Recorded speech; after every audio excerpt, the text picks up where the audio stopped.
Hi everyone, my name is Marcelin. Most people call me Mars. You may have seen a brief introduction done by Elizabeth on the Magic of Myth page online. And if you're watching this video, you know that I am one of the godmothers that Elizabeth has asked to help support you in this workshop and the journey. I love the term godmother, and I feel very honored to have that place.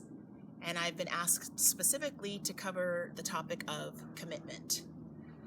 Commitment is a big word, and I want to start by saying that if you think this video is going to be a person who is great at commitment, giving you all kinds of unsolicited advice, it's not that. I was actually most receptive about doing this topic because it's one that I have been reflecting on in my own experience, and I'm hoping that if you're watching this, we can help each other introduce commitment or reintroduce commitments that are healthy and that nurture our passions.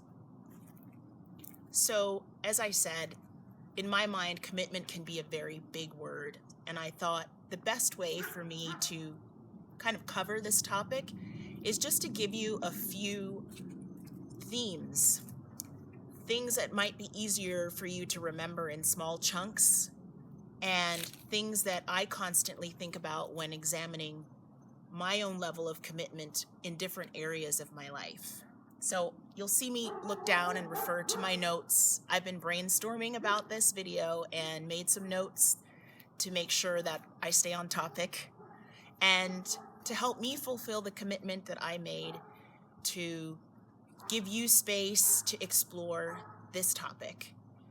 So I tried to narrow down my thoughts on this in my notebook and in my electronic version of these notes, and I'm just going to present those to you one at a time. So you've already made a commitment that is significant by signing up for Magic of Myth workshop, by opening yourself to all the things that you will learn as part of this journey. So I want you to congratulate yourself, and I congratulate you for making that commitment. When you invest in yourself, that ripples out through the rest of your life. So you're not here because you've already failed at something. You're here because you've said yes to something that's going to be helpful, and that is a significant commitment. So I hope you feel really good about that. To make a commitment is to say yes. It can be a large concept that's broken down into small and repeatable choices. So that's the first theme. Taking something that feels big or that is big and deciding that you're going to give it attention and focus really boils down, almost in every case, to small, repeatable choices.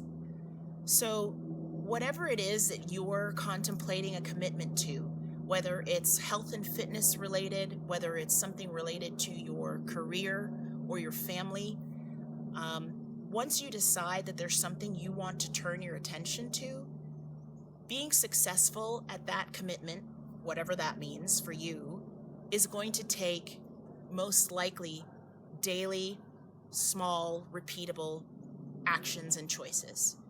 So I have a habit of writing down goals, and I used to write down very broad goals.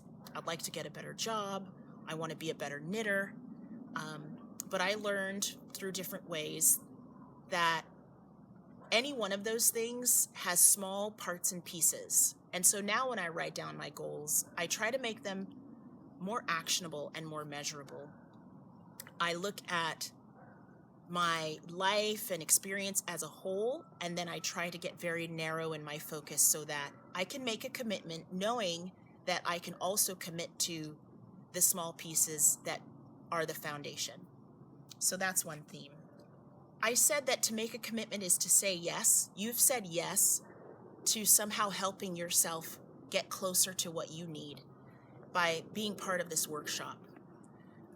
What I've learned very recently is sometimes to say yes to something that is healthy and will nurture you, you have to say no.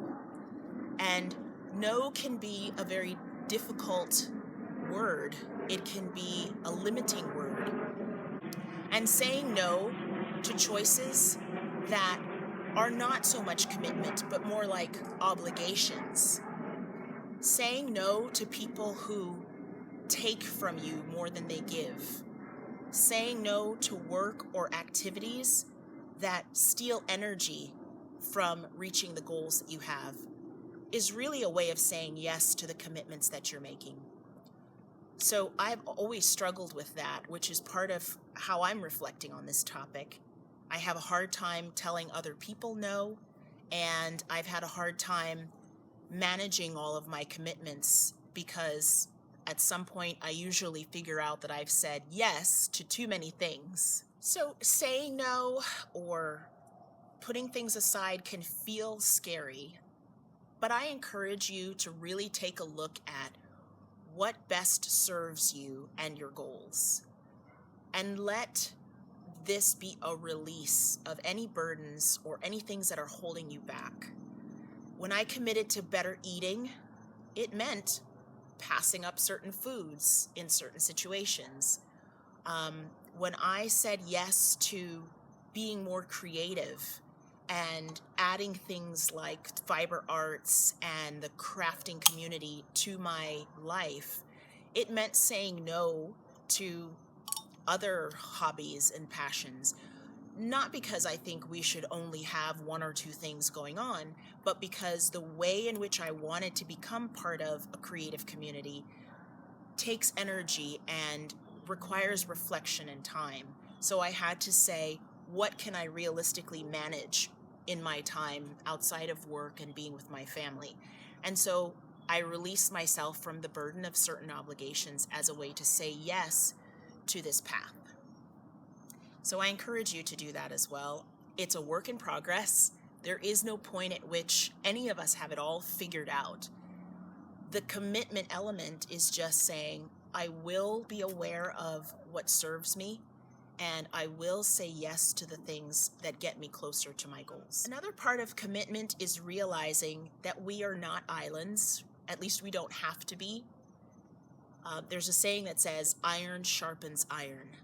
So the stronger I am and the more I learn and share that with you, and the more you do that with others, the stronger we all become in whatever things that we are committing to. I've seen some of that strength through people like Elizabeth and the other godmothers she's chosen, through people that I've met at Squam and people that I've connected with. I see how their strength lends to mine and how mine can lend to theirs. So because iron sharpens iron, every small choice and action that you make towards your goals can and will be something that propels someone else if you want it to. I talk about awareness and openness. All of us do that in different ways. I like to journal, so writing out my thoughts is a way that I externally process. I also have a small group of friends that I trust when I'm trying to work through my next steps for anything, personally, professionally. Working with a sense of honesty and awareness is really important to being able to, one, identify commitments that will serve you, and two, it helps you to execute those small and repeatable actions. And there's strength in numbers, and our tribe is pretty fierce. Having that openness and awareness tends to draw other people in that maybe have similar goals or are on a path that can be complementary to yours. And lastly, I just want to say that the process toward anything of value can be very difficult. It can open up sensitivities and vulnerabilities, and that's why commitment tends to feel like such a big concept. But really, all the difficulties that come and any challenges that come, anything that you experience while on this journey, if you think about it, that's all part of it. It is the whole package. I found a quote by Maya Angelou, who's one of my favorite poets and authors. And the quote says, "We delight in the beauty of the butterfly, but rarely admit the changes it has gone through to achieve that beauty." So that simple example from nature, where something that maybe was not as aesthetically pleasing at first then becomes something that is more free, more colorful, more beautiful, is the reality of how most things are in life. They start out pretty rough, especially things that are valuable. They can be very challenging, and you may encounter that at some point during this year. But comfort yourself by knowing that that is all part of the commitment that you've made, and that something beautiful will come out on the other side, because that thing is already in you. Those goals that you have, that vision that you have for yourself, that's already inside you and available to you. And by being honest and open and aware, and by calling on your tribe, you will be successful in achieving the things you've committed to. I'm here to help you. There are many others who are here to help you, and I wish you the best during this year. I hope that at some point I get to meet some of you in person, and I just want to say thank you for allowing me to be part of this journey with you. Bye.